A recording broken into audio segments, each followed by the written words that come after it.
கர்த்தர் நல்லவர். கர்த்தருடைய கிருபை நம் யாவரோடும் கூட இருந்து வழி நடத்துவதாக. இப்பொழுது நாம் தேவ செய்திக்குள்ளாய் நாம் கடந்து செல்வோம். தேவ செய்திக்கு ஆதாரமாக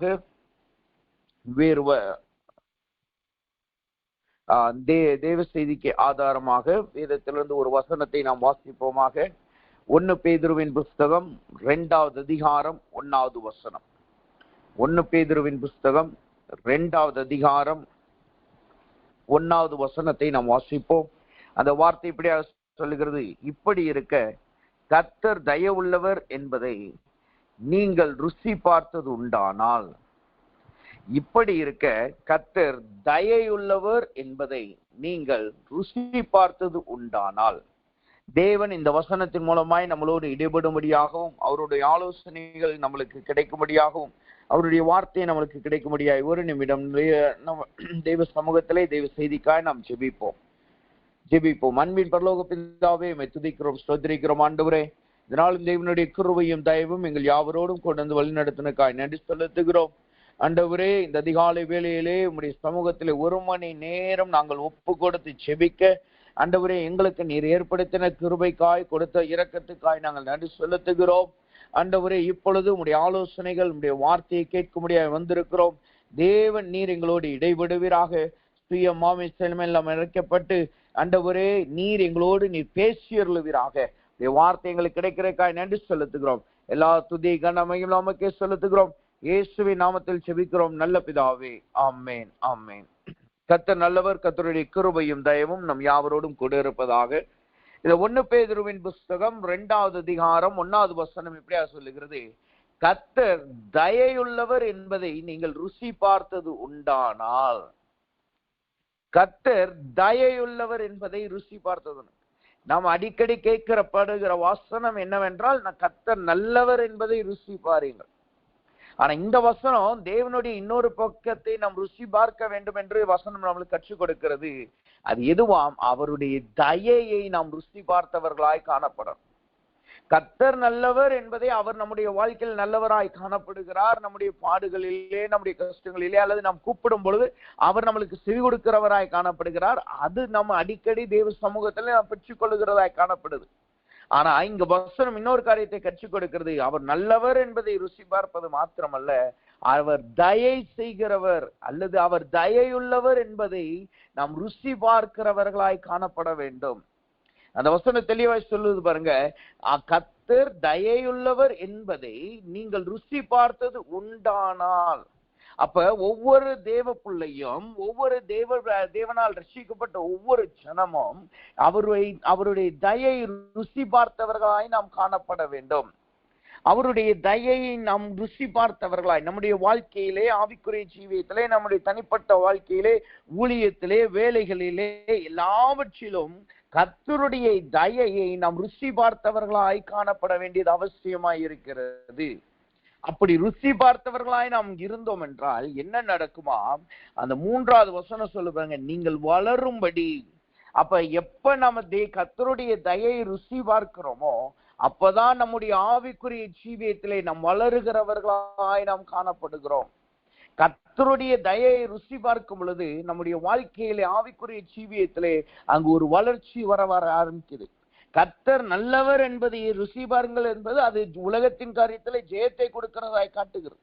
சத்ருவின் இடத்திலிருந்து வருகிற ஜெயத்தை காட்டுகிறது. வருகிற போராட்டத்திலிருந்து, வியாதிகளிலிருந்து வருகிற ஜெயத்தை காட்டுகிறது. ஆனால் கர்த்தர் தயையை ருசி பார்த்தவர்கள் என்பது எதை காட்டுகிறது? அது ஆவிக்குள்ளாய் நாம் கர்த்தருக்குள்ளாய் வளருகிறதை காட்டுகிறது. அப்ப ஒரு மனிதன் அல்லது ஒரு தேவ பிள்ளை ஆவிக்குள்ளாய் நல்ல வளர்ச்சி அடைய வேண்டும்.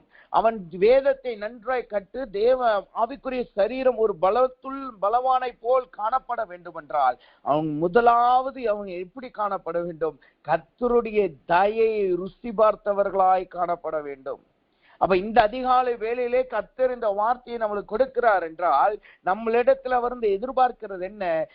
என்னுடைய பிள்ளைகள், என்னுடைய மகள், என்னுடைய மகன் என்னை ருசி பார்க்க வேண்டிய எதிலே? நான் செய்கிற தயையிலே, நான் காண்பிக்கிற தயையை அவர்கள் ருசி பார்க்க வேண்டும் என்று தேவன் எதிர்பார்க்கிறார். அப்ப அப்படி பார்க்கும் பொழுது நாம் ஆவிக்குள்ளாய் வளர்ச்சி அடைந்தவர்களாய் நாம் காணப்படுகிறோம். அப்ப இங்க வசனம் சொல்லுகிறது தயை ருசி பார்க்கணும் என்று அந்த வசனம் சொல்லுது. தயை என்றால் என்ன அர்த்தமாம்? நீதிமொழிகளின் புஸ்தகம் 19வது அதிகாரம் 22வது வசனத்தை வாசிக்கும் பொழுது, நீதிமொழிகள் புஸ்தகம் 19வது அதிகாரம் 22 வாசிக்கும் பொழுது அந்த வார்த்தை இப்படியே சொல்லுகிறது, மனுஷனுடைய இருதய நன்மை செய்ய மனுஷன் கொண்டிருக்கும் ஆசையே தயை. நன்மை செய்ய மனுஷன் கொண்டிருக்கும் ஆசையே தயை. இங்க சொல்லப்படுகிற காரியத்தின் சுருக்கம் என்னவென்றால், நன்மை செய்ய கொண்டிருக்கும் ஆசையே தயையாய் காணப்படுகிறது. கர்த்தர் நம்முடைய வாழ்க்கையில் நன்மை செய்ய எதிர்பார்த்திருப்பார் அல்லவா? நாம் தேவனிடத்திலிருந்து ஜெபிக்கும் பொழுது, நாம் தேவ சமூகத்துல ஒப்பு கொடுக்கும் பொழுது, கர்த்தர் நான் நன்மை செய்ய வேண்டும் என்று எதிர்பார்த்திருப்பார் அல்லவா, விருப்பம் வைத்திருப்பார் அல்லவா? அதுதான் நம்முடைய வாழ்க்கையில் தயையாய் காணப்படுகிறது. அதுதான் நம்முடைய வாழ்க்கையில் தேவனால் காண்பிக்கப்படுகிற தயையாய் காணப்படும். இங்கு சொல்லப்படுகிறது, மனுஷன் செய்ய வேண்டும் என்று ஆசைப்படுகிற காரியம் தயையாய் காணப்படுகிறது. உதாரணத்தை நாம் பார்த்தோம் என்றால், ஆதியாகமத்தின் புஸ்தகம் 12வது அதிகாரம் 16வது வசனத்தை வாசிக்கும் பொழுது அந்த வசனம் இப்படியா சொல்லுகிறது. ஆதியாகமத்தின் புஸ்தகம் 12வது அதிகாரம் 16வது வசனம், அவள் நிமித்தம் அவன் ஆபிரகாமுக்கு தயை பாராட்டினான், அவனுக்கு ஆடுகளும் கழுதைகளும் வேலைக்காரரும் வேலைக்காரிகளும் கோழிக்கு கழுதைகளும் ஒட்டகங்களும் கிடைத்தது. இங்க பாருங்க, ஆபிரகாமுக்கு அவள் நிமித்தமாக அங்கு ஒரு தயை கிடைக்கிறதை பார்க்கிறோம். இதனால் என்ன நடக்கிறது? அவனுக்கு உலகத்தின் ஆசீர்வாதங்கள் அவனுக்கு கொடுக்கப்படுகிறது. அவனுடைய உலகத்திலே அவனுக்கு கிடைக்க வேண்டிய ஆஸ்திகள், அவனுக்கு கொடுக்கப்பட வேண்டிய ஆஸ்திகள், அல்லது அவனுடைய விருப்பத்தின் நிமித்தமாய் அங்கு அவனுக்கு ஆசீர்வாதம் கொடுக்கப்படுகிறது.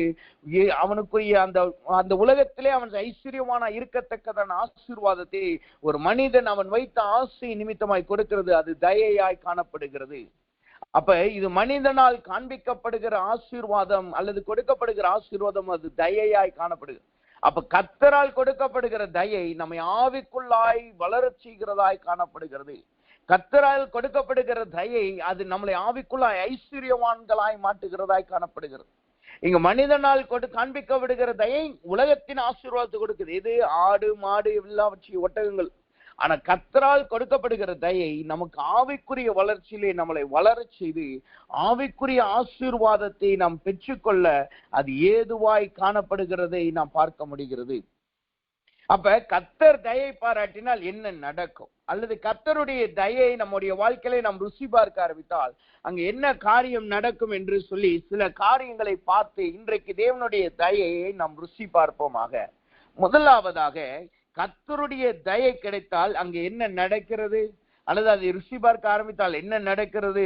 என்னாகமத்தின் புஸ்தகம் 32வது அதிகாரம் 5வது வசனத்தை வாசிக்கும் பொழுது, என்னாகமத்தின் புஸ்தகம் 32வது அதிகாரம் 5வது வசனம், உம்முடைய கண்களில் எனக்கு தயை கிடைத்ததனால் எங்களை யோர்தான் நதிக்கு அப்புறம் கடந்து போக பண்ணினீராக, இந்த நாட்டை உமது அடியாருக்கு காணியாட்சியாக கொடுக்க வேண்டும் என்றார்கள். இங்க என்ன நடக்கிறது? அங்க வசனம் சொல்லுது பாருங்க, உம்முடைய கண்களில் எனக்கு தயை கிடைத்ததினால் எங்களை யோர்தான் நதிக்கு அப்புறம் கடந்து போக பண்ணினீராக.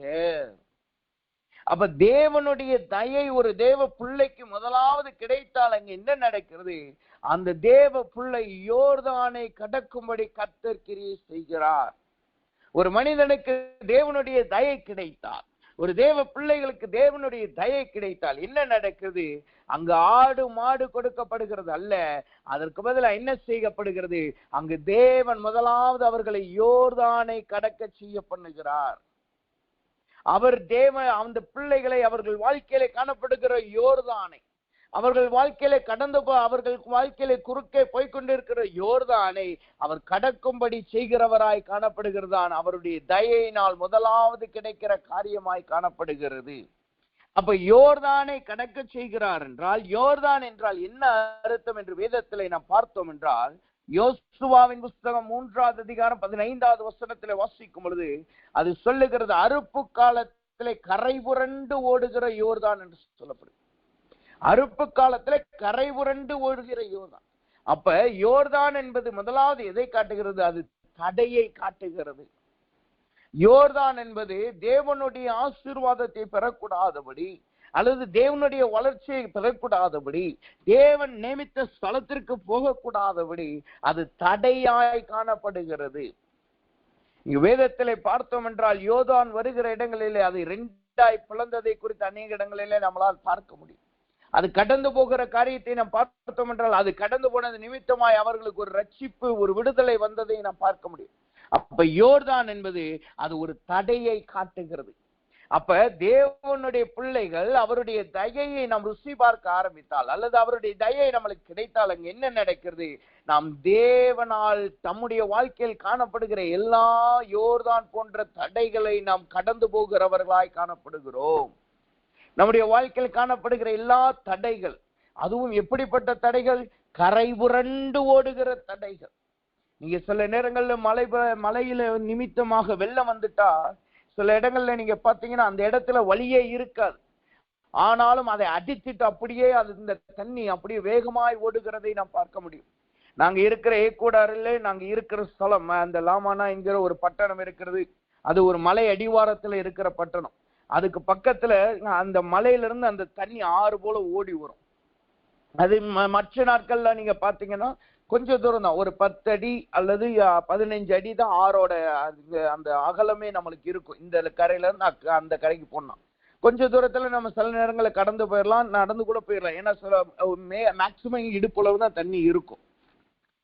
ஆனா இந்த மழை பெய்யற நாட்கள்ல நீங்க பாத்தீங்கன்னா அந்த ஈக்குவடர்ல அந்த நாங்க இருக்கிற ஸ்தலத்துல வருஷம் நடக்கிற காரியம், மழை பெய்ய ஆரம்பிச்சிருச்சுன்னா நாங்க இருக்கிற ஸ்தலத்துல மழை பெய்யாது, நாங்க இருக்கிற இடத்துல மழை வராது.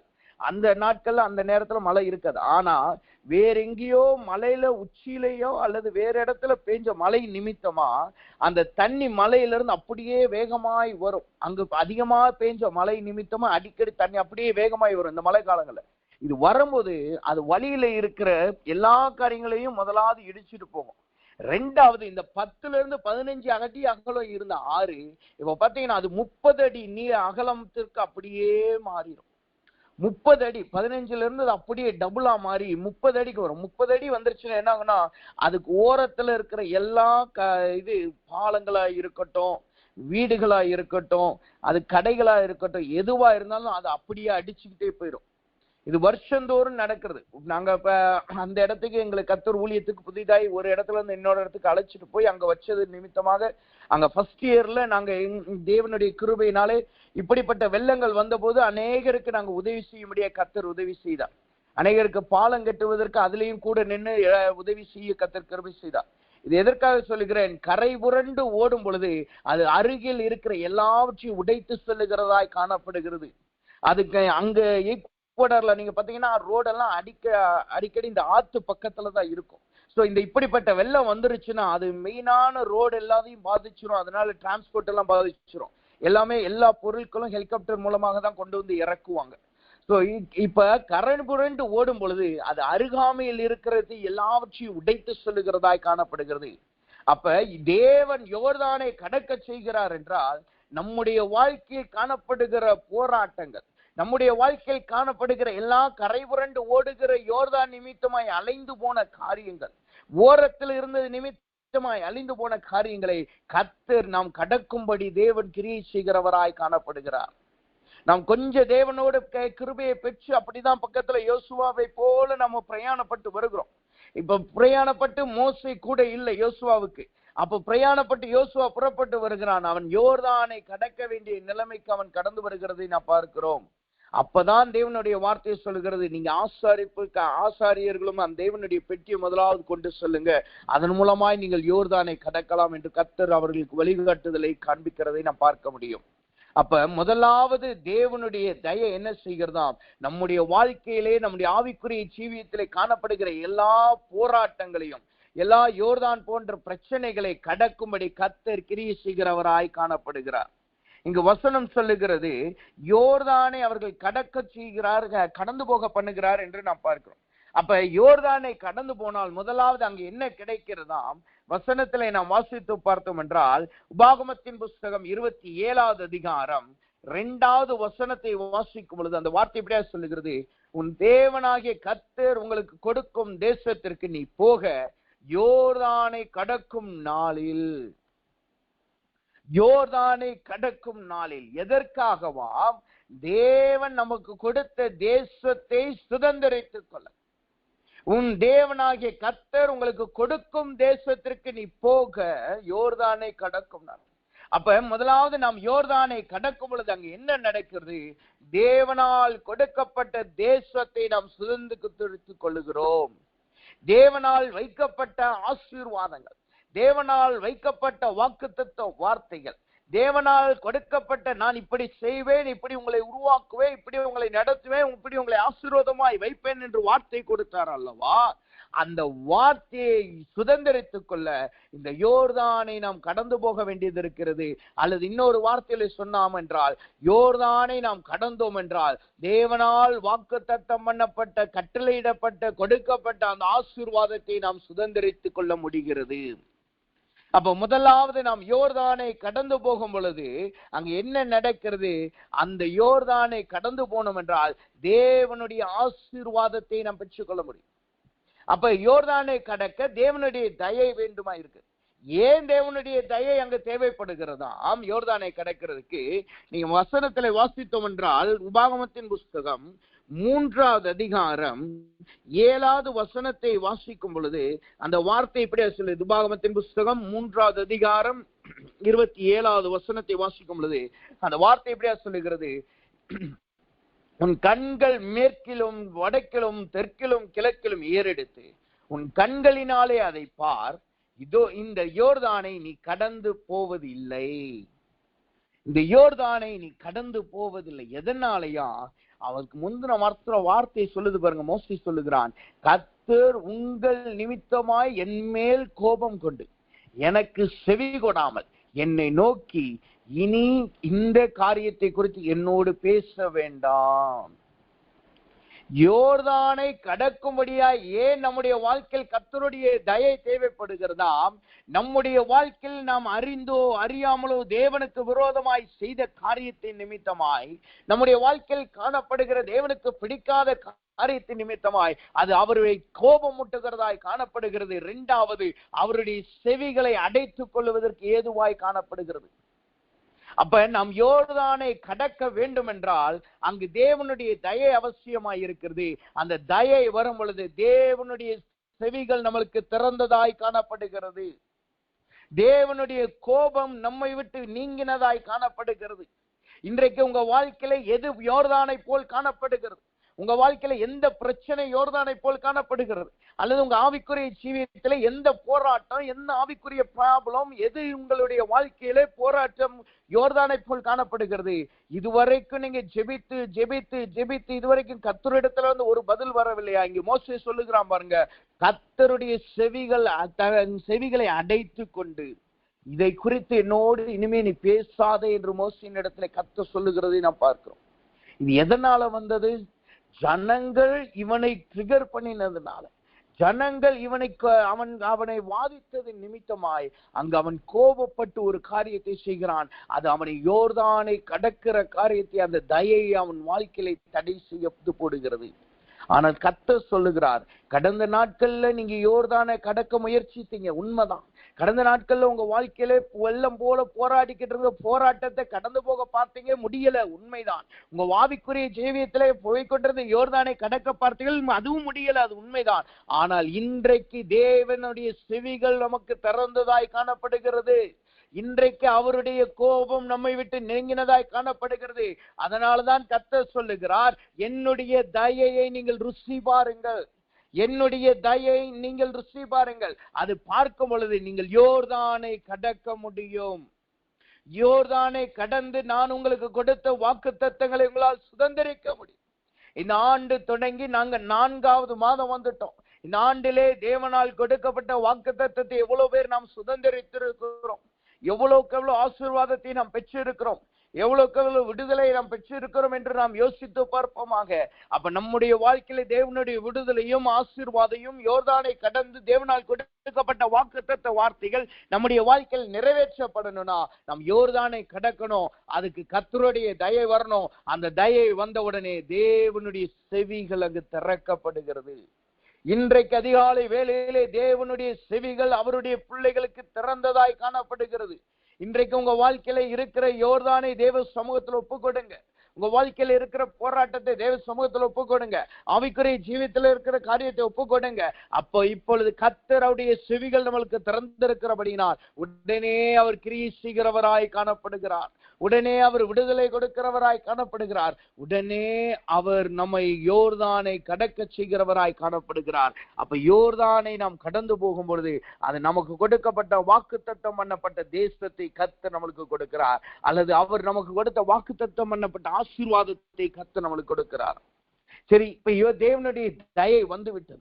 அதனால் அவருடைய செவிகள் நம்மளுக்கு திறந்திருக்கு. இப்ப யோர்தானை கடக்கிறோம். யோர்தானை கடந்த உடனே தேவன் நான் உங்களுக்கு சொன்ன தேசத்தை நீங்கள் சுதந்திரிக்கும் போதுன்னு வசனம் சொல்லுது. அப்ப அவர் சொன்ன தேசம் எப்படி இருக்குமா, அவர் சொன்ன ஆசீர்வாதம் எப்படி இருக்குமா, வசனம் சொல்லுது. உபாகமத்தின் புஸ்தகம் அதே 3வது அதிகாரம் 25வது வசனத்தை பாருங்க. அந்த வார்த்தை இப்படி சொல்லுகிறது, நான் கடந்து போய் யோர்தானுக்கு அப்புறத்தில் உள்ள நல்ல தேசத்தையும் நல்ல மலையையும் லீபனோனையும் பார்க்கும்படி உத்தரவு கொடுத்தருளும் என்று. நல்ல தேசத்தையும் நல்ல மலையையும் லீபனோனையும் இங்கு சொல்லப்படுகிறது. யோர்தானை நாம் கடந்து வரும் பொழுது அங்க நம்மளுக்கு கொடுக்கப்படுகிற ஆசீர்வாதம் அல்லது தேசம் எப்படி காணப்படுகிறதா, அது நல்ல ஆசீர்வாதமாய் காணப்படுகிறது. அது ஒரு நல்ல தேசமாய் காணப்படுகிறது. அது ஒரு நல்ல மலையாய் காணப்படுகிறது. அதே நேரத்தில் அது ஒரு லீபனோனை போல நம்மளுக்கு காணப்படுகிறது. நல்ல தேசம் என்று நாம் பார்த்தோம் என்றால் உபாகமத்தின் புஸ்தகம் 10வது அதிகாரம் 12வது வசனத்தை வாசிக்கும் பொழுது அந்த வார்த்தை எப்படியா சொல்லுகிறது, நீ உன் தேவனாகிய கர்த்தருக்கு பயந்து அவர் வழியில் நடந்து அவரிடத்தில் அன்பு கூர்ந்து, அதுக்கு முந்தின வசனங்கள் நீங்க வாசித்து பார்த்தீங்கன்னா தேவன் சொல்லுகிறார், நீ போய் சுதந்திரிக்கிற தேசம் எகிப்தை போல் இராது, அவைகள் மலையை தண்ணீரை குடிக்கும் தேசமாய் இருக்கும் என்று கர்த்தர் சொல்லுகிறதை நாம் பார்க்க முடிகிறது. அவைகள் மலையின் தண்ணீரை குடிக்கும் தேசமாய் இருக்கும் என்று கர்த்தர் சொல்லுகிறதை நாம் பார்க்க முடியும். உபாகமத்தின் புஸ்தகம் 11வது அதிகாரம் 10வது வசனம் 11வது வசனம் 12வது வசனத்தை வாசித்து பார்த்தீங்கன்னா அந்த வார்த்தையிலே 12வது வசனம் எப்படியா சொல்லுகிறது, உன் தேவனாகிய கர்த்தர் விசாரிக்கிற தேசத்திலே, தேசம் வருஷத்தின் துவக்கம் முதல் வருஷத்தின் முடிவு மட்டும் எப்பொழுதும் உன் தேவனாகிய கர்த்தரின் கண்கள் அதன் மேல் வைக்கப்பட்டிருக்கும். நல்ல தேசம் என்றால் அது என்ன தேசம்? தேவனுடைய கண்கள் எப்பொழுதும் வைக்கப்பட்டிருக்கிற தேசம் தான் நல்ல தேசம். அப்ப கர்த்தர் சொல்லுகிறார், இன்றைக்கு தேவன் உங்களை யோர்தானை கடக்க பண்ணுகிறார் என்றால் என்ன அர்த்தம்? அவர் உங்க வாழ்க்கையில அவருடைய கண்களை இடாதபடி எப்பொழுதும் அவருடைய கண்களை உங்கள் வாழ்க்கையில வைக்கிறார். உங்கள் ஆவிக்குரிய ஜீவித்தலோடு அவருடைய கண்களை வைக்கிறார். உங்க குடும்ப வாழ்க்கையில் அவருடைய கண்களை வைக்கிறார். அவர் இனிமேல் உங்களை வழிநடத்துகிறவராய் காணப்படுகிறார். உங்க வாழ்க்கையில என்ன பிரச்சனை வருகிறது, என்ன போராட்டம் வருகிறது, சத்துருவானவன் எந்த தந்திரத்தை கொண்டு வருகிறான், எந்த அம்பு ஏயப்படுகிறது, அவைகளை கண்ணோக்கி பார்த்து தேவன் ஆகாருக்கு விடுதலை கொடுத்து அவளுடைய தாகத்தை தணிக்க செய்து அவன் குமாரனை தப்ப பண்ணினார் அல்லவா, அதே போல் உங்களையும் தேவன் தம்முடைய கண்களை வைத்து உங்களை காண்கிற தேவனாய் உங்களுக்கு வெளிப்பட்டு உங்கள் ஜீவனை தேவன் தப்ப வைக்கிறவராய் காணப்படுகிறார்.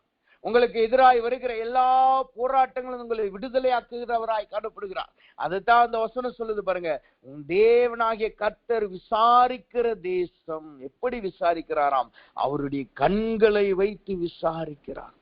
அவருடைய கண்களை வைத்து விசாரிக்கிறார். யோசித்து பாருங்க, தேவனுடைய கண்கள் நம்முடைய குடும்பத்தின் மீது, நம்முடைய வாழ்க்கையின் மீது, நம்முடைய ஊழியத்தின் மீது, ஆவிக்குரிய ஜீவியத்தில் இருந்தா எந்த போராட்டம் நம்மளை மேற்கொள்ள முடியும்?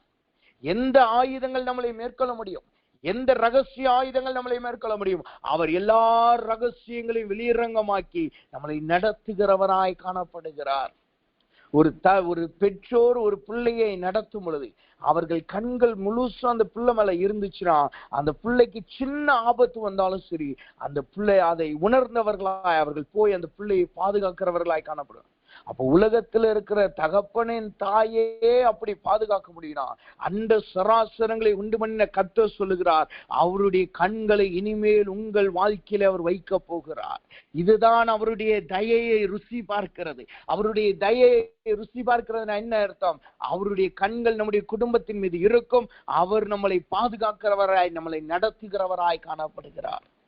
அப்ப நல்ல தேசம் என்பது கர்த்தரால் விசாரிக்கப்பட்டு அவருடைய கண்கள் வைக்கப்பட்ட தேசம் நல்ல தேசமாய் காணப்படுது. இரண்டாவது அந்த வசனம் சொல்லுது, தேவனால் கொடுக்கப்படுகிற தேசம் ஆசீர்வாதம் எப்படி இருக்காம்? அது மலைகள், நல்ல மலை என்று சொல்லி. நீங்க இங்கிலீஷ் பைபிள்ல படித்து பார்த்தோம் என்றால் ஹில் சிட்டி என்று போட்டிருக்கிறதை நாம் பார்க்கலாம். சாரி, ஹில் கண்ட்ரி என்று போட்டிருக்கிறதை பார்க்கலாம். அப்படின்னா மலை நாடுகளை காட்டுகிறது, மலை பட்டணங்களை காட்டுகிறது. அப்ப நல்ல மலை பட்டணமாய் அது காணப்படுமா? அது அப்படின்னா என்ன அர்த்தம்? அதுதான் 11வது வசனம் சொல்லுது. அதே உபாகமம் 11:11 சொல்லுகிறது, நீங்கள் சுதந்திரிக்க போகிற தேசமோ மலைகளும் பள்ளத்தாக்குகளும் உள்ள தேசம், அது வானத்தின் மலை தண்ணீரை குடிக்கும் தேசம். இரண்டாவது, இந்த தேசம் கொடுக்கிறது யோர்தானை கடந்து நாம் பெறுகிற ஆசீர்வாதம் எப்படிப்பட்ட ஆசீர்வாதமாம்? அது ஒரு நல்ல மலை பட்டணமாய் தேசமாய் காணப்படுகிறது. அப்படின்னா என்ன அர்த்தம்? அதில் மலைகளும் இருக்கு, பள்ளத்தாக்குகளும் இருக்கு. அது வானத்தின் தண்ணீரை குடிக்கும் தேசமாய் காணப்படுது. அப்படின்னா என்ன அர்த்தம்? பூமியின் ஆசீர்வாதத்தினால் அல்ல, கர்த்தருடைய ஆசீர்வாதமே உங்களுக்கு போதுமானதாய் காணப்படும். அவரே உங்களை ஆசீர்வதிக்கிறவராய் காணப்படுவார். அந்த மலை தண்ணீர் என்பது தேவனிடத்திலிருந்து வருகிற ஆசீர்வாதத்தை காட்டு. அவருடைய ஆசீர்வாதத்தினால் நீங்கள் திருப்தி அடைவீர்கள். இந்த இடம் எப்படி காணப்படுதா? மலைகளும் பள்ளத்தாக்குகளும். மலைகளும் பள்ளத்தாக்குகளும் நீங்க பாத்தீங்கன்னா மழை பெய்கிற நாட்களிலே இந்த மலைகள் செழிப்பா இருக்கும், அதுல தண்ணீர் ஊற்றப்படும், அது பள்ளத்தாக்குகள் வரும். மழை பெய்யாத நாட்களிலே இந்த மலைகளிலே வறட்சி வரும் பொழுது அல்லது சூடு அதிகரிக்கும் பொழுது இந்த பள்ளத்தில் இருக்கிற தண்ணி மூலமாக தான் அங்கு இருக்கிற எல்லாருக்கும் ஆசீர்வாதத்தை அங்க இருக்கிற எல்லாருக்கும் இளைப்பாறுதல் வருது. அப்ப கர்த்தருடைய வார்த்தை சொல்லுது, அவர் நல்ல மலை பட்டணத்தை, மலை தேசத்தை கொடுக்கிறார் என்றால் உங்களுடைய உஷ்ண காலத்திலும் சரி, உங்களுடைய மழை காலங்களிலும் சரி, அவரே உங்களை ஆசீர்வதிக்கிறவராயிருப்பார். அவர் நீங்க தாகத்தோடு இருக்கும் பொழுது, நீங்க தாகத்தோடு ஆண்டவரே எனக்கு இது விடுதலை வேணும், எனக்கு இந்த போராட்டத்திலிருந்து ஒரு ரட்சிப்பு வேணும், என்னுடைய தாகத்தை தீருங்க என்று சொல்லி தேவ சமூகத்தில் தாகத்தோடு காத்திருக்கும் பொழுது அவருடைய தண்ணீரை கொடுத்து தேவன் உங்களை விடுதலை ஆக்குவார். அவருடைய தண்ணீர் உங்கள் தாகத்தை தணிக்கிறதா இருக்கும். அதுதான் மலையும் பள்ளத்தாக்கும் உள்ள தேவனினால் வருஷிக்கப்படுகிற மலை தண்ணீரை குடிக்கும் தேசமாய் அது காணப்படுகிறது. இது இன்னொரு வசனத்தோடு நாம் விளக்கத்தோடு நாம் பார்த்தோம் என்றால் ஏசாயாவின் புஸ்தகம் 27வது அதிகாரம் 3வது வசனத்தை வாசிக்கும் பொழுது அந்த வார்த்தை எப்படியா சொல்லுகிறது? ஏசாயாவின் புஸ்தகம் 27வது அதிகாரம் 3வது வசனம், கர்த்தராகிய நான் அதை காப்பாற்றி அடிக்கடி அதற்கு தண்ணீர் பாய்ச்சி ஒருவரும் அதை சேதப்படுத்தாதபடி அது இரவும் பகலும் காத்து கொள்ளுவேன். தேவனால் கொடுக்கப்படுகிற மலை, நல்ல மலை என்பது கர்த்தரால் இரவும் பகலும் பாதுகாக்கப்படும். எப்படியாம்? சத்துருவனிடத்திலிருந்து பாதுகாக்கப்படும். இரண்டாவது, நீங்க தாகத்தோடு இருக்கும் பொழுது அவர் உங்களுக்கு தண்ணீரை கொடுப்பார். நீங்க தாகத்தோடு தேவ சமூகத்துல வரும்பொழுது அவர் உங்களுக்கு தண்ணீரை கொடுப்பார். ஆகாரை போல என் பிள்ளை சாக போகுதேன்னு நீங்க அழ தேவையில்லை. ஆகாரை போல நான் வனாந்திரத்தில் இருக்கிறேனே, என் பிள்ளை சாக போகிறதே என்று சொல்லி தேவ சமூகத்துல முறையிடன்னு அவசியம் இல்லை. நீங்க தாகத்தோடு இருக்கும் பொழுது அவரே உங்களுக்கு தண்ணீர் பாய்ச்சுகிறவராய் காணப்படுவார். அதுதான் ஏசாயா 27:3 சொல்லுது பாருங்க, கர்த்தராகிய நான் அதை காப்பாற்றி அடிக்கடி தண்ணீர் பாய்ச்சி, அடிக்கடி தேவன் உங்களுக்கு தண்ணீர் பாய்ச்சுகிறவராய் காணப்படுகிறார். அப்ப யோர்தானை கடக்க செய்கிறார் என்றால் என்ன அர்த்தம்? அவர் முதலாவது உங்களை நல்ல தேசத்துக்கு கொண்டு போகிறார். அவருடைய விசாரிப்புக்குள் நீங்கள் கடந்து போகிறீர்கள். இரண்டாவது, உங்க வாழ்க்கையிலே தாகம் வரும் பொழுது உங்கள் பள்ளத்தாக்குகள் நிரப்பப்பட்டிருக்கும். உங்க மலை நாட்களிலே உங்கள் மலைகளினால் நிரப்பப்பட்டிருக்கும். அடிக்கடி அவர் தண்ணீர் பாய்ச்சுவார். உங்க வாழ்க்கையில வருகிற எல்லா போராட்டத்திலிருந்து அவர் காப்பாற்றுகிறவராய் காணப்படுகிறார். இதுதான் தேவனுடைய தயை ருசி பார்க்கிறது. அப்ப இந்த மாதத்திலே தேவன் இந்த வார்த்தையை கொடுக்கிறார் என்றால், இந்த மாதம் முழுவதும் நீங்கள் தேவனுடைய தயையை ருசி பார்க்க போகிறீர்கள். இதுவரைக்கும் அவருடைய நல்லவர் என்பதை நீங்க ருசி பார்த்தீங்க. இனிமேல் தேவனுடைய தயையை நீங்கள் ருசி பார்க்க போகிறீர்கள்.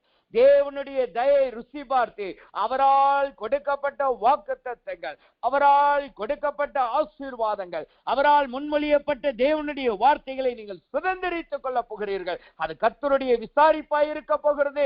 இரண்டாவது, அவரால் உங்கள் தாகங்கள் தீர்க்கும்படியாய் அடிக்கடி தேவன் தண்ணீர் பாய்ச்ச போகிறார். மூன்றாவதாக, தேவனால் கொடுக்கப்படுகிற தேசம் அல்லது ஆசீர்வாதம் எப்படி இருக்குமா? அது லீபனோனுடையதாய் காணப்படும். லீபனோன் என்று நாம் வாசித்தோம் என்றால், லீபனோன் என்றால் என்ன என்று நாம் பார்த்தோம் என்றால், ஏசாயாவின் புஸ்தகம் 37வது அதிகாரம் 24வது வசனத்தை வாசிக்கும் பொழுது அந்த வார்த்தை எப்படியா சொல்லுகிறது? ஏசாயாவின் புஸ்தகம் 37வது அதிகாரம் 4வது வசனம் 24வது வசனம் எப்படியா சொல்லுகிறது? அதன் உயரம், சரி அந்த வசனத்தை வாசிக்கிறேன். உன் ஊழியக்காரரை கொண்டு ஆண்டவரை நிந்தித்து, என் ரதங்களின் திரளினாலே நான் மலைகளின் கொடிமுடிக்கும் லீபனோனின் சிகரமும் வந்து ஏறினேன். அதன் உயரமான கேதுரு மரங்களையும் உச்சிதமான தேவதாரு விருட்சங்களையும் நான் வெட்டி உயர்ந்த அதன் கடைசி எல்லை மட்டும், அதன் செழுமையான வனம் மட்டும் வருவேன். லீபனோன் என்றால் எப்படிப்பட்ட இடமாம்? அது உயரமான கேதுரு மரங்களை உடையதாம். இரண்டாவது, உச்சிதமான தேவதாரு விருட்சங்களை உடையதாம். மூன்றாவது, செழுமையான வனப்பகுதியாம். இந்த மூணுக்கும் வித்தியாச அர்த்தங்கள் இருக்கிறது. ஆனா இந்த மூணையும் நீங்க சேர்த்து பார்த்தீங்கன்னா அது உயர்ந்த வாசஸ்தலத்தை காட்டுகிறது, அது உயர்ந்த ஆசீர்வாதத்தை காட்டுகிறது. கர்த்தர் முதலாவது உங்களை அவருடைய விசாரிப்புல கொண்டு வந்து ஆசீர்வதிக்கிறார். இரண்டாவது, பூமியில தண்ணீரை கொடுத்து பூமியிலிருந்து கிடைக்கிற ஆசீர்வாதத்தை கொடுக்கிறார். மூணாவது, உயர்ந்த ஆசீர்வாதத்தை, உன்னதமான ஆசீர்வாதங்களினால் தேவன் உங்களை நிரப்புகிறார். உன்னதமான ஆசீர்வாதங்கள் இந்த யோர்தானை கடக்கும் பொழுது, தேவனுடைய தயையை நாம் ருசி பார்க்கும் பொழுது நம்மளால் பெற்றுக்கொள்ள முடிகிறது.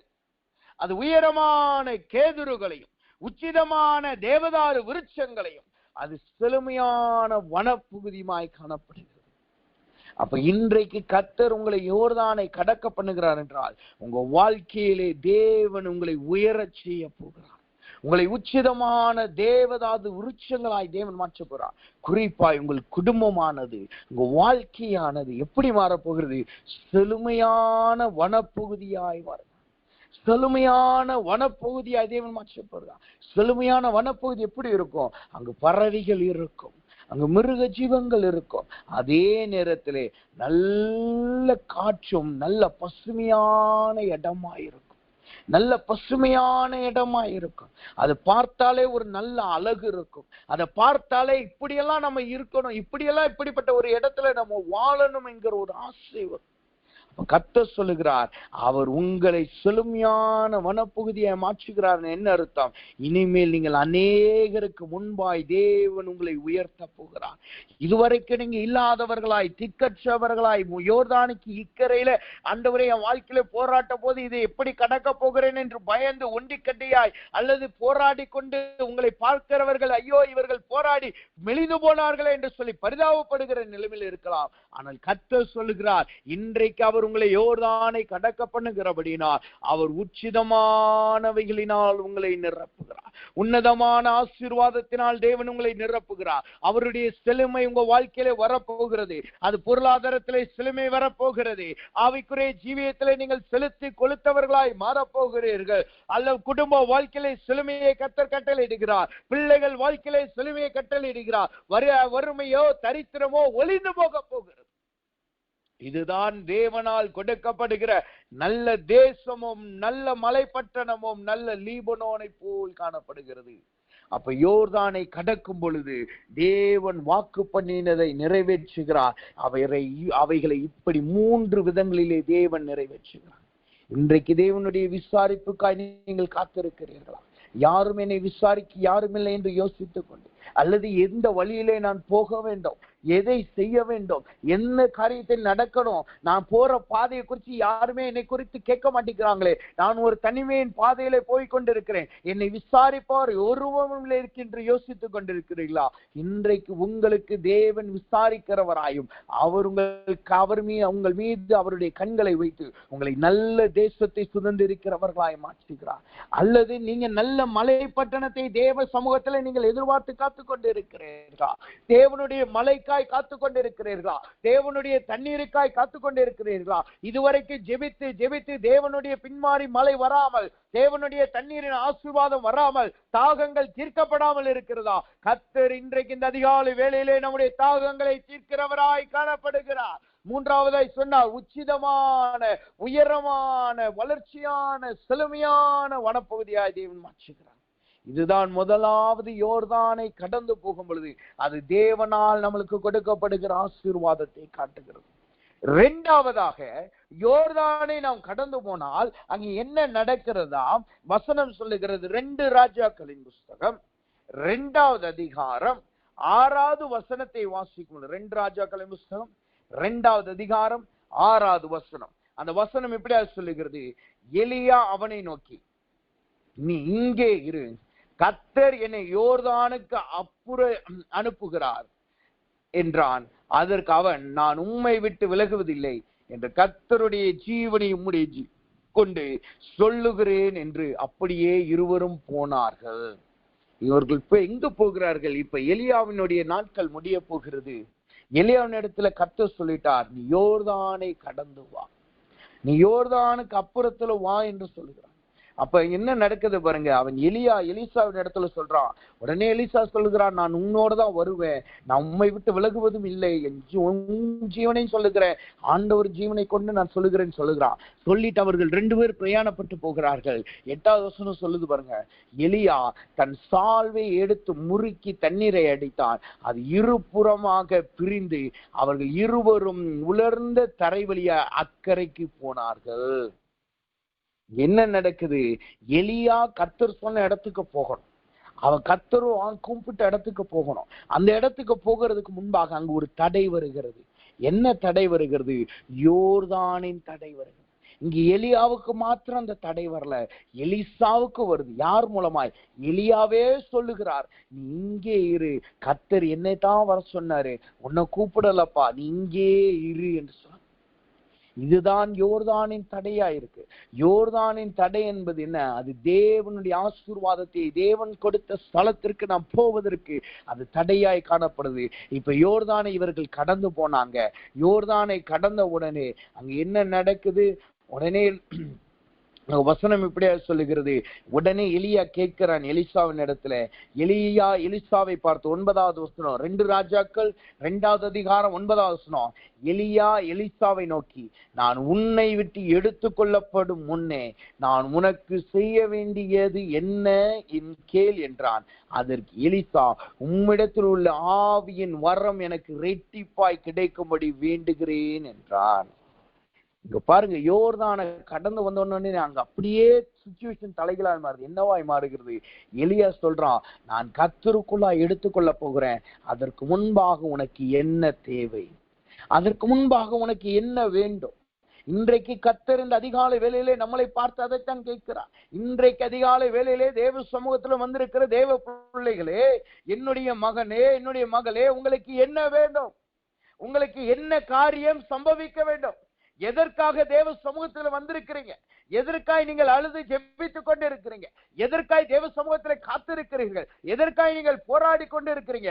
எதற்காய் நீங்கள் யோர்தானை கடந்து வந்தவர்களாய் காணப்படுகிறீர்கள்? உங்களுக்கு என்ன வேண்டும் என்று தேவன் கேட்கிறார். இங்க எலியாவோடு யோர்தானை கடந்து வந்ததுனாலதான் இதே கேள்வி அவனுக்கு எடுக்கப்பட்டுச்சு. ஆனா எலியாவோடு வந்த இன்னும் 50 பேர் இன்னும் இருக்கிறாங்க. அவங்களை குறிச்சு வசனம் என்ன சொல்லுது பாருங்க.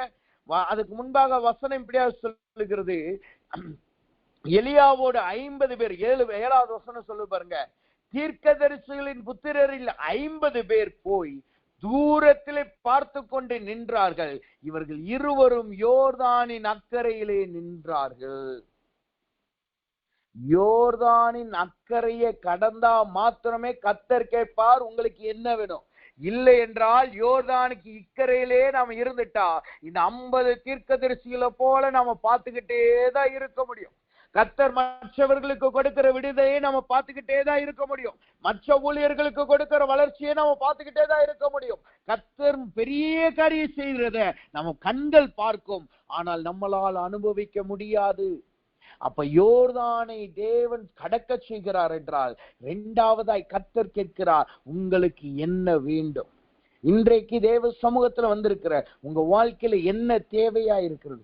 முதலாவது யோர்தானை கடக்கும் பொழுது கர்த்தர் ஏற்கனவே சொன்ன வார்த்தையை நிறைவேற்றுகிறார். இரண்டாவது யோர்தானை கடக்கிறது என்று இரண்டாவது எதை காட்டுகிறது? இனிமே உங்க வாழ்க்கையில என்ன தேவை என்று கர்த்தர் கேட்கிறவராய் காணப்படுகிறார். அந்த வார்த்தையை நன்றாய் புரிந்து கொள்ளணும். தடவை யோர்தானை அவன் கடக்கிறது என்பது முதல் காரியம் எதை காட்டுகிறது? ஏற்கனவே தேவன் சொன்ன வாக்கு தத்தங்கள் கடந்த ஆண்டில் சொல்லியிருப்பார் அல்லவா, கடந்த மாதத்திலே சொல்லியிருப்பார் அல்லவா, அல்லது நேற்று இரவு வரைக்கும் கர்த்தர் ஒரு வார்த்தையை சொல்லியிருப்பார் அல்லவா, அதை தேவன் நிறைவேற்றுகிறதை காட்டுது. ஆனா இரண்டாவதா யோர்தானை கடக்கிறது இரண்டாவது தடவை அது எதை காட்டுது தெரியுமா? இனி வரும் நாட்கள்ல உங்களுக்கு என்ன தேவையா இருக்கிறது, இனி வரும் நாட்கள் உங்க குடும்பத்துல என்ன தேவையா இருக்கிறது, இனி வரும் நாட்கள் உங்க பிள்ளைகள் வாழ்க்கையில என்ன தேவையா இருக்கிறது, இனிமேல் உங்களுக்கு என்ன தேவையா இருக்கிறது என்பதை இனிமேல் வருகிற புதிய காரியத்தை குறித்து கர்த்தர் பேசுகிறார். ஏற்கனவே கொடுத்த வாக்குத்தத்தம் அல்ல, இனிமேல் என்ன உங்களுக்கு என்ன சம்பவிக்க வேண்டும், உங்க வாழ்க்கையில என்ன மாற்றத்தை எதிர்பார்க்கிறீர்கள், என்ன ஆசீர்வாதத்தை எதிர்பார்க்கிறீர்கள், அதை கொடுக்கும்படியாய் கர்த்தர் இக்கரைக்கு உங்களை அழைத்து கொண்டு வருகிறார். அவர் ஏற்கனவே கொடுத்த வார்த்தையை மாத்திரம் நிறைவேற்றுகிற கர்த்தர் அல்ல. இங்கு எலிசாவின் இடத்துல கேட்டது போல கர்த்தர் இன்றைக்கு கேட்கிறார், உங்களுக்கு என்ன வேண்டும்? அது ரெட்டிப்பான ஆசீர்வாதமாய் இருந்தாலும் சரி, அது மேகத்திலிருந்து இறங்குகிற ஆசீர்வாதமாய் இருந்தாலும் சரி, எதுவா இருந்தாலும் கர்த்தர் கொடுக்க வல்லவராய் காணப்படுகிறார். இங்க அக்கறைக்கு வந்த உடனே என்ன நடக்குது? அங்கு எலியா முதலாவது அக்கினி ரதத்தில் எடுத்துக்கொள்ளப்படுகிறான். எலியா அக்கினி ரதத்தில் எடுத்துக் கொள்ளப்படுகிறான். அவன் மரணத்தை காணவில்லை.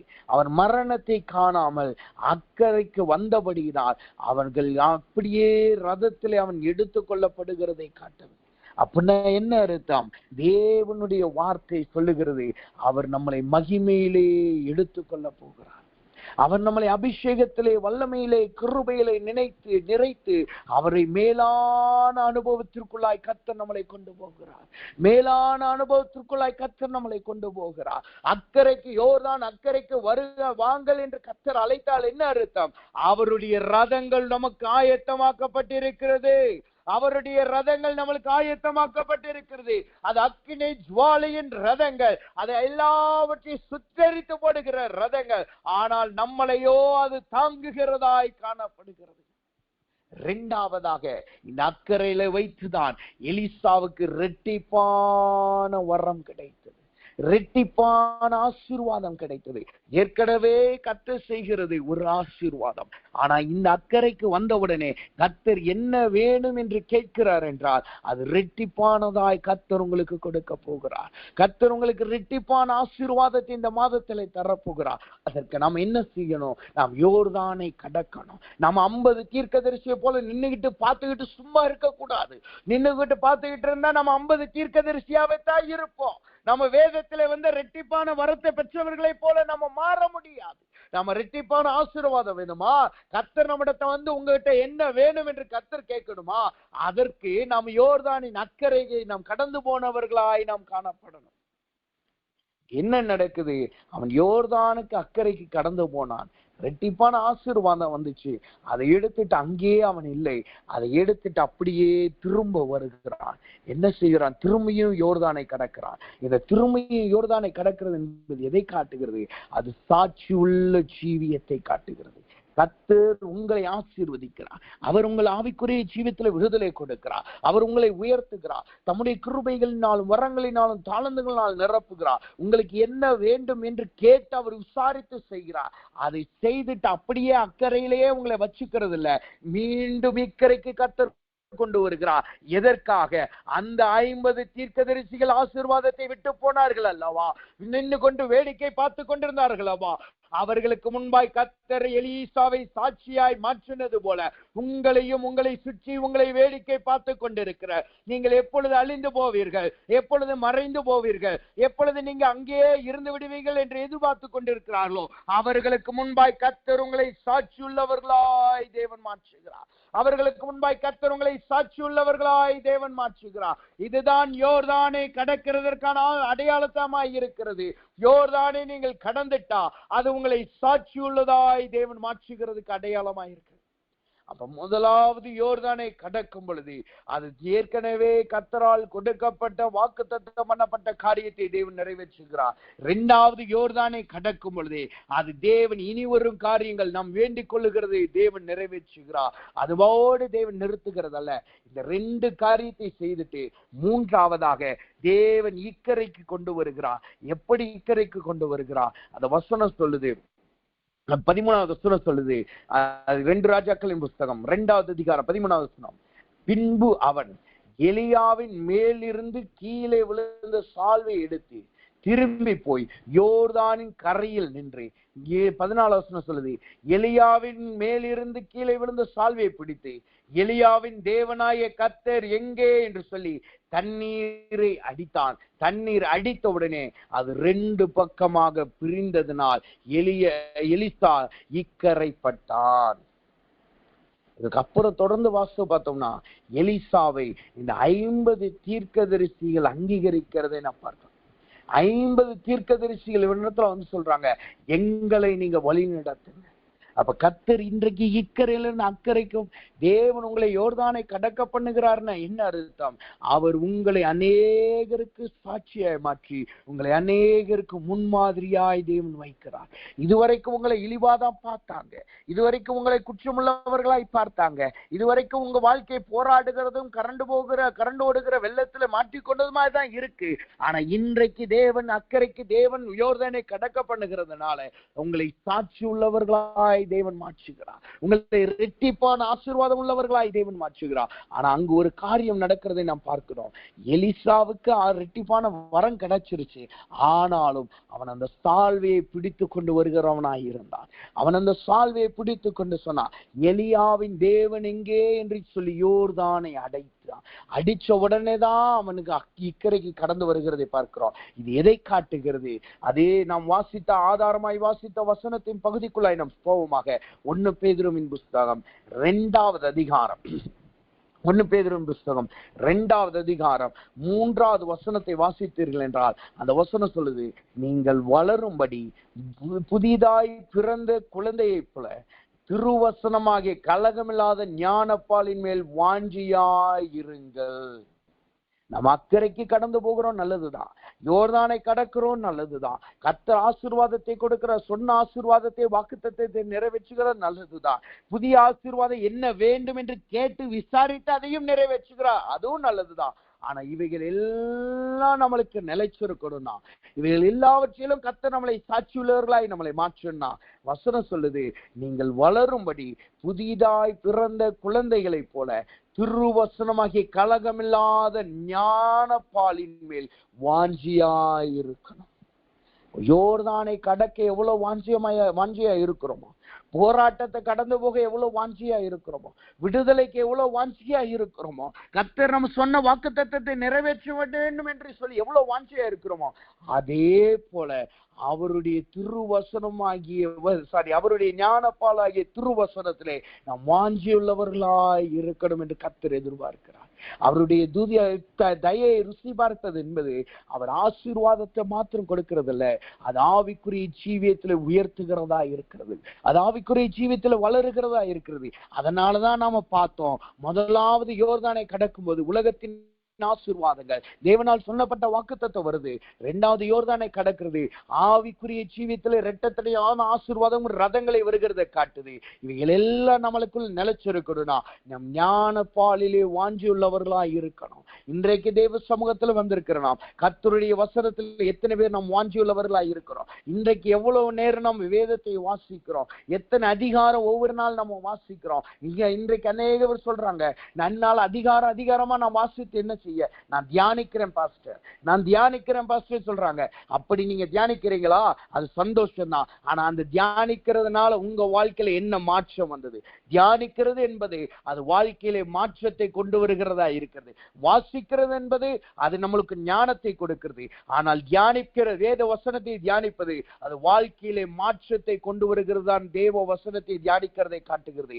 இன்னைக்கு நீங்க தேவ வசனத்தை தியானிக்கிறேன்னு சொன்னீங்கன்னா இதுவரைக்கும் உங்க வாழ்க்கையில என்ன மாற்றம் வந்திருக்கிறது? அப்படி மாற்றம் வராவிட்டால் இன்றைக்கு தேவ சமூகத்துல சொல்லுங்க, ஆண்டவரே இனிமேல் உம்முடைய திரு வசனத்திலே நான் வாஞ்சியுள்ளவனாய் காணப்படுவேன். உம்முடைய திரு வசனத்திலே நான் வாஞ்சியுள்ள மகளாய் நான் காணப்படுவேன். எனக்கு நான் அக்கறைக்கு போகணும், உண்மைதான். நான் அக்கறையில எனக்கு எல்லா ஆசீர்வாதத்தையும் நீர் கொடுக்கிறேன். நான் உமக்கு என்னத்தை கொடுப்பேன்? இனிமேல் உம்முடைய வசனத்திலே நான் உறுதியாய் இருப்பேன். உங்க வேத வசனத்தை நான் இனிமே நான் வாசிப்பேன் கர்த்தாவே, அதுல வாஞ்சியுள்ளவனாய் நான் காணப்படுவேன் என்று சொல்லுவோமா? இன்றைக்கு அநேக தேவ பிள்ளைகள் வாழ்க்கையில இந்த வேத வசனத்துல வாஞ்சி இல்லதுக்கு குறைந்து கொண்டே இருக்கு. அவர்கள் நினைக்கிறாங்க, நான் அநேக தேவ செய்தியை கேட்கிறேனே, அநேக போதகர்களுடைய பிரசங்கத்தை நான் கேட்கிறேனே, அநேக போதகர்களுடைய குறிப்புகளை ஷார்ட்ஸா பாக்குறேனே, எல்லாம் நல்லதுதான், எல்லாம் நல்ல ஆசீர்வாதம் தான். அது நம்மளுக்கு ஏதோ ஒரு வகையில ஆசீர்வாதமாய் மாறப்போகுது. ஆனா நாம தனிப்பட்ட ரீதியில வசனத்தை வாசிக்கும் போதுதான் கர்த்தர் நம்ம வாழ்க்கையில என்ன செய்ய போகிறார் என்கிறதை, நம்ம வாழ்க்கையில இருக்கிற ரகசியங்களை தேவன் வெளிப்படுத்துவார். நாம வேத வசனத்தை தியானிக்கும் போதுதான் அது நம்முடைய வாழ்க்கையில நடக்கிற ரகசியத்தின் தேவனுடைய சித்தத்தை வெளிப்படுத்தும். பிரசங்கங்கள் கேட்பது, வேத வார்த்தையை கேட்பது, யூடியூப்ல பார்ப்பது, ஆடியோல கேட்பது எல்லாம் நல்லது. ஆனா நாம தனிப்பட்ட ரீதியாய் கர்த்தருடைய வார்த்தையை கேட்கணும், கர்த்தரோடு உறவாடணும்னா அதற்கு முதலாவது நாம தேவ வசனத்தின் மீது வாஞ்சி வைக்கணும். இன்றைக்கு தேவன் உங்களை யோர்தானை கடக்க பண்ணுகிறார். ஆனா யோர்தான்ல நீங்க கடந்து போய் நீங்க நிலைச்சு நிக்கணுமா? அது உங்க வாழ்க்கையில சாட்சியா மாறணும். இன்னைக்கு சொல்லுங்க, ஆண்டவரே உம்முடைய வேத வசனத்திலே நான் வாஞ்சியா இருப்பேன். இனிமே எனக்கு நேரம் கிடைக்கும் போதெல்லாம் உடைய வசனத்தை நான் வாசிப்பேன். ஒரு நாளைக்கு குறைஞ்சது ஒரு அதிகார நாளும் நான் வாசிப்பேன் என்று பொறுத்தனை பண்ணுங்க. நான் இடையில சில நாட்களுக்கு முன்பாய் ஒரு காரியத்தை பார்த்து கொண்டிருக்கும் பொழுது அங்க இந்த புத்தகம் படிக்கிறதை குறித்து ஒரு ஐடியாவை குறித்து அந்த வீடியோல நான் பார்த்தேன். ஒரு புத்தக படிக்கிறது எப்படி அல்லது எப்படி அந்த பழக்கத்தை கொண்டு வருகிறது அதுக்கென்று ஒரு புத்தகம் இருக்கலாம். அந்த புத்தகத்திலே ஒரு ஆசிரியர் அதை எழுதின ஆசிரியர் சொல்லி இருக்கிறாரா, முதலாவது சின்ன காரியத்துல இருந்து ஆரம்பிங்க. ஒரு நாளைக்கு நீங்க முதலாவது ஒரு லைன் படிக்க ஆரம்பிங்க, அல்லது முதலாவது ஒரு பக்கத்தை படிக்க ஆரம்பிங்க. அதை அப்படியே பிராக்டிஸ் பண்ணுங்க. அதுக்கப்புறம் கொஞ்சம் கொஞ்சமா இன்க்ரீஸ் பண்ணுங்க.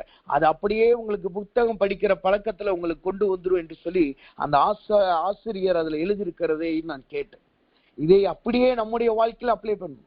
உடனே இன்னைக்கு கர்த்தர் சொல்லிட்டாரு, தேவ வசனத்துல வாஞ்சியா இருக்கணும்னு சொல்லிட்டாரு. உடனே எடு, இன்னைக்கு பைபிள் எடு, 10 அதிகாரம் படி, 15 அதிகாரம் படி, 50 அதிகாரம் படி என்று சொல்லி இன்னைக்கு அப்படியே நம்ம உட்கார்ந்துடக்கூடாது. அது நல்ல வாஞ்சி தான், நல்ல வைராக்கியம் தான், நல்ல உற்சாகம் தான். ஆனா அந்த உற்சாகம் எவ்வளவு நாள் நம்மளுக்கு இருக்கும்?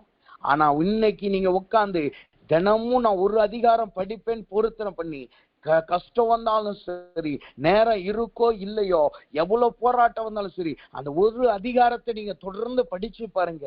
அந்த ஒரு அதிகாரம் உங்களுக்கு பல அதிகாரமாய் மாறும். பல அதிகாரங்கள், பல புஸ்தகங்களை நீங்கள் முடிக்கிறதாய் நீங்கள் மாறும்.